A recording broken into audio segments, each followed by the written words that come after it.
foi um artigo interessante, porque eu em 2004, nessa altura estava na faculdade ainda, no fim da faculdade, acho que eu estava no fim. Era interessante porque eu era estudante de engenharias, mas eu gostava muito de ambientes, mas aquilo que eu chamava de ambientes da cultura eclética. Ecletismo é uma corrente literária, filosófica, artística, em que você junta várias técnicas de diferentes correntes para fazer. Então eu era uma pessoa eclética. Eu fazia engenharia, mas as coisas como mais me dedicava, na verdade, eram as artes, era a literatura, porque eu sempre gostei de escrever, sempre gostei de contos, poesia, fazer textos de reflexão. Então o meu desafio naquela altura era tentar fazer algum texto que ninguém identificasse o texto, que é um texto ou sociológico, ou filosófico, ou sei lá, literário, fazer um texto que pudesse atravessar todas as áreas. Então, este meu texto que eu escrevo, o papel do estudante universitário para o desenvolvimento do país, algumas pessoas esperavam, por exemplo, ver uma perspectiva histórica, ver uma perspectiva económica, ver uma perspectiva filosófica ou qualquer outra coisa. Fiz um texto que tentei fazer com que todas as áreas se identificassem, mas que nenhuma área pudesse reivindicar que o texto fosse sociológico ou filosófico ou qualquer coisa. Então essa que era a minha pretensão, né? Fazer um texto que não tivesse, porque eu tinha uma certa aversão ao pensamento, aquilo que eu chamava do pensamento aparelhista. O que é pensamento aparelhista? É aquele pensamento que está dentro de uma certa caixa, de um certo aparelho. O aparelho do partido, o aparelho da ciência, o aparelho da faculdade, o aparelho do curso ou do recurso, né? Então eu defendia o livre pensamento no sentido mais vernacular da palavra. Quer dizer, eu tenho que escrever e pensar sem estar muito condicionado à minha formação académica específica. Então, haviam pessoas, por exemplo, que diziam assim: não, cuidado, não pode escrever assim porque, sociologicamente falando, aqui está a faltar o pressuposto XY. Não gostava nada desse tipo de curso. Apesar de eu, na altura, também gostava de sociologia, né? É por isso que fui muito amigo do professor Carlos Serra, professor catedrático Carlos Serra, que foi meu mentor, digamos assim, nas ciências sociais. Fazia próprio, não era nenhum curso. Então, o meu texto, na verdade, era um desafio, falando de forma direta à tua pergunta, para não fugir muito da coisa. O texto, que é o papel do estudante no desenvolvimento do país, na verdade foi um texto que era para um despertar. Na verdade não era um texto que trazia, tinha algumas propostas, um dia acho que posso partilhar convosco quando chegar a casa. Tinha algumas propostas de coisas concretas a fazer, mas o objetivo não era exatamente mostrar algo de concreto, ou mostrar um plano concreto que a pessoa deve seguir para dizer que, bem, para desenvolver o país, eu como estudante universitário devo fazer a etapa 1, 2, 3 e 4. Não, era um texto mais genérico, até posso dizer que é um texto mais inclinado para a filosofia, né? Um texto mais filosófico, que a ideia era o despertar da consciência do que é realmente estar a ser formado numa universidade.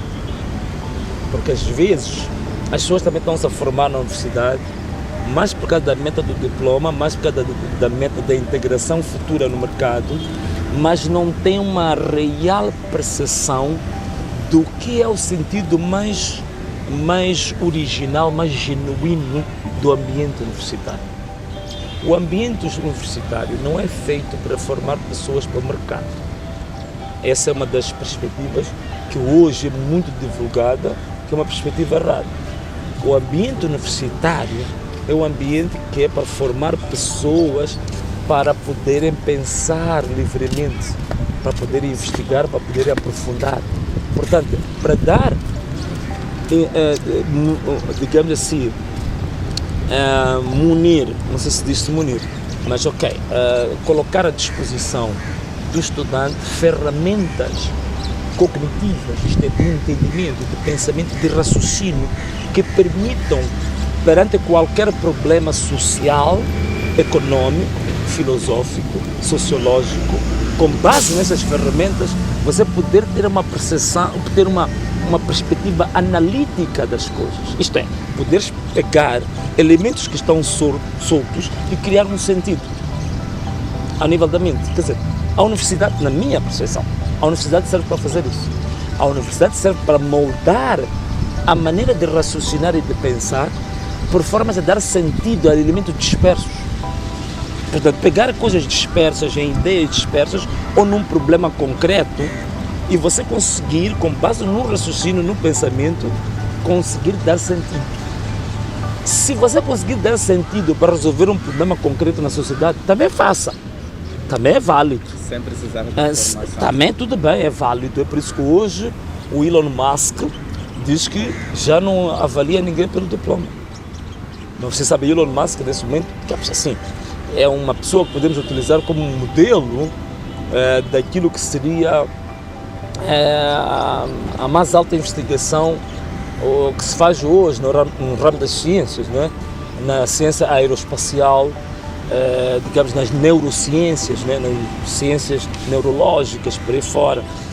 Por isso que ele está aí a criar essa história das inteligências artificiais, não sei o que. Portanto, essa investigação científica do mais alto nível, que seria por essa via expectável que deveriam ser pessoas que têm diploma universitário e com qualificações muito específicas, né? Pessoas catedráticas, PhDs, por aí fora. Mas não, ele, Elon Musk, diz que não quer ninguém com diploma, porque diz que o diploma na universidade não é válido para aquilo que ele faz. Mas veja só que ele está a fazer alta ciência. O que ele privilegia um espírito, digamos assim, inconformado. Privilegia um espírito, digamos assim, indagador, um espírito inquieto com a sociedade, um espírito inconformado e que tem habilidades concretas de produzir coisas concretas. Então, para ele, isso conta mais. Nem que a pessoa tenha a primeira classe. Se o objetivo dele é produzir uma bateria para os carros que andam à eletricidade e alguém aparece com a habilidade de fazer aquela bateria, para ele tudo bem. Mesmo que tenha primeira classe, esse é muito mais importante do que que seja um professor catedrático que nem sequer sabe como começar essa função. Então, logo, respondendo à tua pergunta diretamente, o objetivo do texto, que era o papel do estudante, o papel do estudante universitário no desenvolvimento do país, que surgiu, curiosamente, na Semana do Estudante Universitário, a ideia daquele texto era exatamente despertar as pessoas para isso que Elon Musk defende hoje. Despertar o estudante universitário que ele é uma entidade intelectual autónoma. Quer dizer, e retirar também a grande dependência que o estudante tem em relação ao currículo, a grande dependência que o estudante tem em relação ao professor, a grande dependência que o estudante tem em relação a ser orientado, a ser disciplinado, a ser testado, a ser, digamos assim, portanto, criar autonomia no estudante para pensar, para criar, para resolver problemas concretos.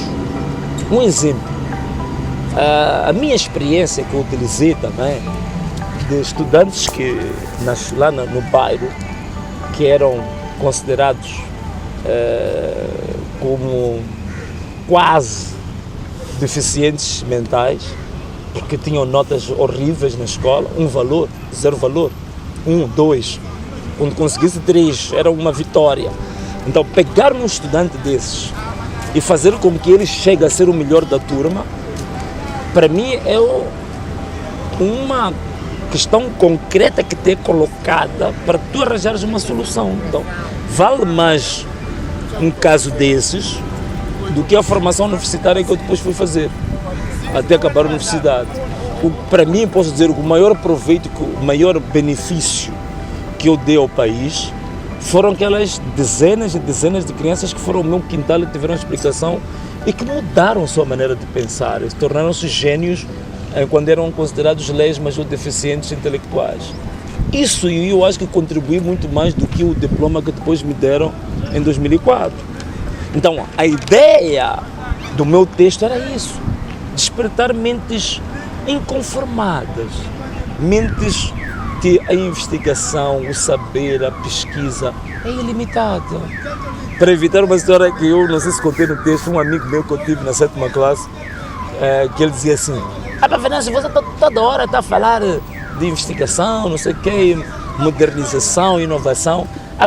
Pode-se inovar tudo, mas há uma área que não vai inovar. Eu dizia: qual é que é essa área? Das casas. As casas não vão mudar assim para o futuro, então eu ria tanto. Então eu lembro-me sempre desse meu amigo. Para ele, as casas tinham que ser como aquelas de 1985, 86. Para ele já tinham atingido o ponto mais alto da evolução da construção civil. Então é isso que eu queria quebrar, né? Portanto, não há, de forma nenhuma, o estudante tem que mentalizar que ser estudante universitário é ganhar ferramentas. Não é um trajeto para eu cortar uma meta. Não.